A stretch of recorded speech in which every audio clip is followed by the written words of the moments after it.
O sea, esto es lo que es lo más novedoso y lo más interesante del sistema viene acá. Aplica también para los amnistías indultos, pero se los voy a explicar como con mayor, es más fácil verlo en el caso de los que cometen crímenes graves. Entonces, la primera requisito era reconocer la responsabilidad. Si yo no reconozco de entrada que yo participé en X masacre, yo no puedo acceder a no puedo ni siquiera ser parte, digamos, del proceso de ningún beneficio eventual. Entonces, listo, yo entro, reconozco mi responsabilidad y ahora yo tengo que chulear 3 casillas. Yo tengo que cumplir con 3 condicionalidades del sistema, de este sistema de justicia transicional. Primero, y las 3 son impajaritables, quien no chulee estas 3 casillas no va a recibir una pena más suave.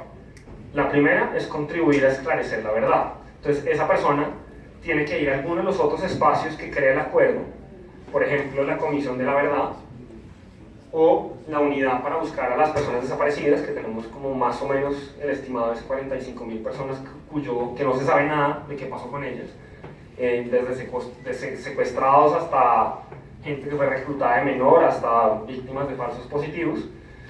Entonces la primera condición es yo tengo que ir a esos otros espacios que no son judiciales, digamos que nada de lo que se cuenta adentro va a tener consecuencias penales, pero yo tengo que ir allá y contribuir a la verdad de las víctimas. O sea, que las víctimas sepan lo que yo sé, por ejemplo, y ahora ustedes lo habrán visto con el caso de los diputados del Valle, que las familias lo que quieren saber es qué pasó, porque ellos todavía hoy, más de 16 años creo que fue, no, 14 años del secuestro y como 9 del asesinato, ni siquiera no saben qué pasó, no saben cómo ocurrió el secuestro, ni siquiera, no saben cómo la guerrilla tenía los planos tan detallados del edificio de la asamblea, no saben cómo, o sea, lo que tienen es preguntas, y ellos quieren responder esas preguntas, quieren ver respondidas esas preguntas. Entonces, el primer requisito es ir a esos espacios y contribuir, digamos, satisfactoriamente a ojos de las víctimas con una verdad.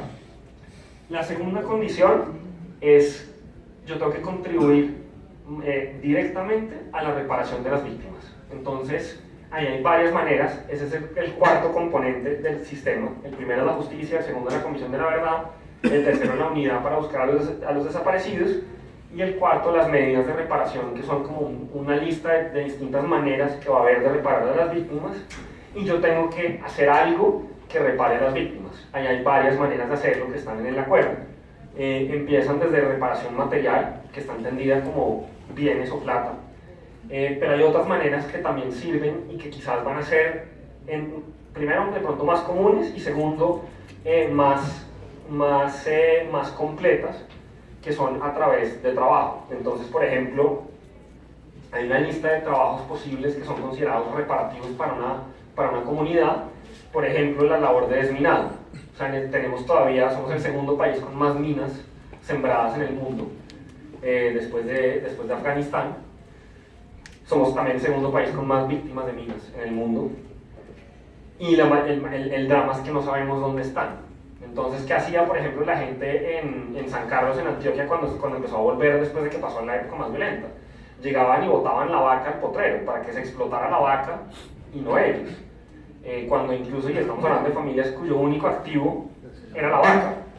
Pero a ese nivel de drama estamos hablando a nivel nacional, y en este caso estamos hablando de un pueblo que está a 4 horas de Medellín. No estamos hablando todavía de muchas zonas como el Putumayo o el Pacífico del Cauca, que realmente son remotas y donde estas cosas están sucediendo de manera permanente. Otra, la sustitución de cultivos ilícitos. Van a participar también en la construcción de infraestructura. Por ejemplo, si una comunidad decide como parte de su proceso de reparación, mire, lo que nuestra vereda realmente nunca tuvo, o lo que perdimos por culpa de la guerra, fue la escuela. Una manera de reparar es ir y construir esa escuela, ir y construir esa carretera, esa vía terciaria que no existe, o que se dañó, o que la comunidad siente que eso es lo que lo va a sacar un poco del atraso y del olvido. Entonces, cualquier integrante de las FARC que llegue ante la justicia está también obligado, para acceder a un beneficio penal, a reparar a las víctimas. Ese es fundamental, hay diferentes maneras de hacerlo. El trabajo, como les dije, es una de esas. Quizás vaya a ser la más interesante, la más novedosa y ojalá la más usada, porque lo que necesitamos es realmente cambiar las condiciones de las comunidades afectadas en el terreno. Y por último, hay una tercera condición que es más, es igual de importante, pero es más, digamos, debería ser más, es más obvia, y es que cada persona también tiene que comprometerse expresa y explícitamente con no repetir, digamos, con no volver a tomar las armas, con no volver a victimizar a nadie de esa manera. Entonces, un poco, si yo chuleo esas tres casillas, yo contribuyo a la verdad, yo reparo a las víctimas y yo me comprometo a la no repetición, puedo acceder a un tratamiento penal más suave. En el caso de los crímenes graves y representativos, son 5 años, de 5 a 8 años, en unas condiciones de restricción efectiva de la libertad, que no es una cárcel, pero sí es un lugar, bajo los parámetros un poco de la Convención de Roma y de todo el tema de la Corte Penal, tiene que ser un lugar tiene que cumplir ciertos criterios que incluyen una efectiva supervisión, una efectiva restricción, y típicamente de ahí es que donde también pueden, digamos, la idea es que, por ejemplo, si lo que están haciendo a modo de reparación, que es obligatorio, es ir a construir la vía, que puedan salir, digamos, ir como parte, ¿no?, durante ese periodo y trabajar como parte. No es un trabajo para cumplir la pena, pero es un trabajo obligatorio para tener esa pena. Básicamente, quien no repare, digamos, pierde ese beneficio. Si yo reconocí mi responsabilidad, pero tardíamente, o sea, una vez ya iniciaron los trámites judiciales, tengo también un beneficio penal, pero más leve. Yo puedo acceder a una pena de 5 a 8 años, o sea, entre comillas, bajita en tiempo, pero ya en cárcel, porque lo hice tarde, o sea, tengo, digamos, uno de los dos beneficios, pero no los dos. Y finalmente, quienes cometieron crímenes graves y representativos y no reconocen su responsabilidad, van a cárcel 15 a 20 años. Es menos de la ley, de lo que establece, digamos, el sistema jurídico normal, porque se tiene en cuenta que dejaron las armas y entraron a la vía civil, pero les cae la pena más dura de la justicia transicional. Eso es un poco lo que explica cómo funciona. La meta, de nuevo, es lograr satisfacer al máximo los derechos de las víctimas. En esos 4, digamos, casillas, la no repetición es lo más obvia, pero sobre todo también justicia, porque sí el Estado tiene el deber de investigar, juzgar y sancionar. En este caso se hace con unos parámetros de justicia transicional que tienen unos incentivos.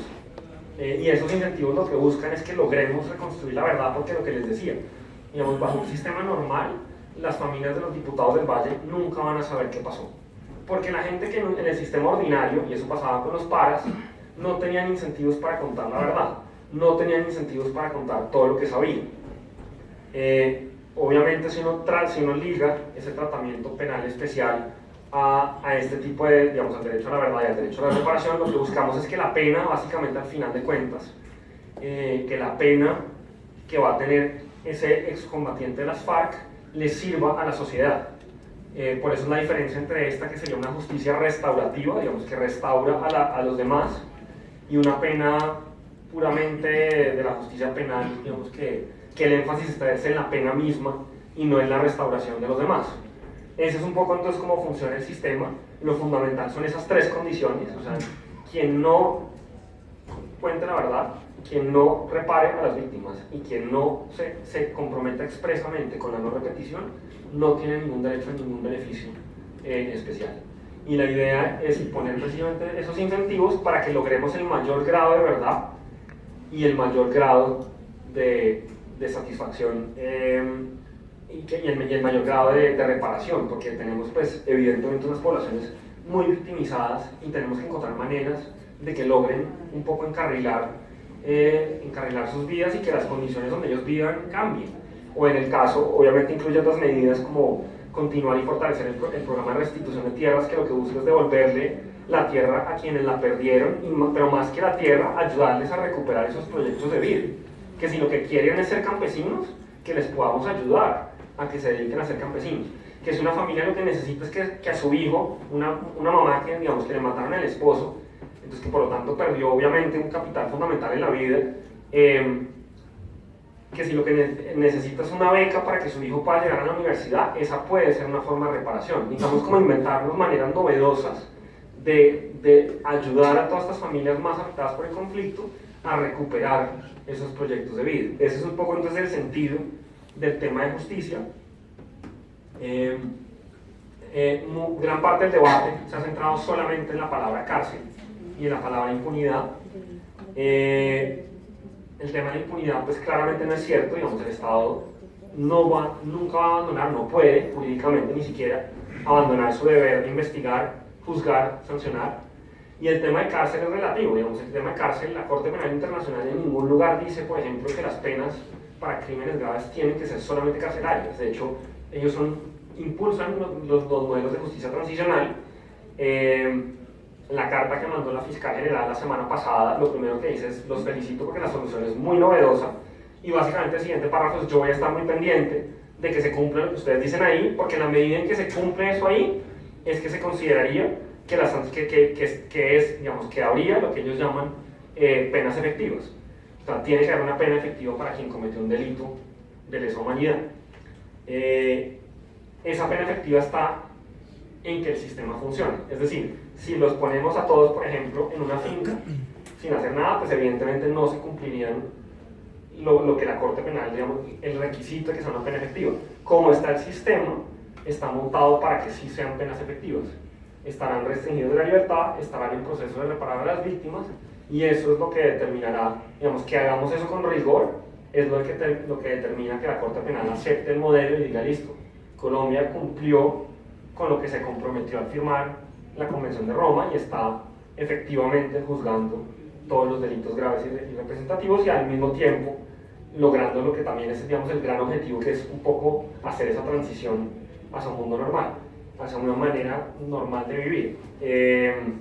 Y solo como para darles el dato, digamos, si nosotros mandáramos todos los procesos judiciales, el Estado colombiano mandara todos los procesos judiciales solo contra las FARC, en este momento, por la vía de la justicia ordinaria, se demoraría 200 años, sin contar, evidentemente, toda la carga normal pues, que tiene la rama judicial. Es decir, este modelo no es viable ni es sostenible.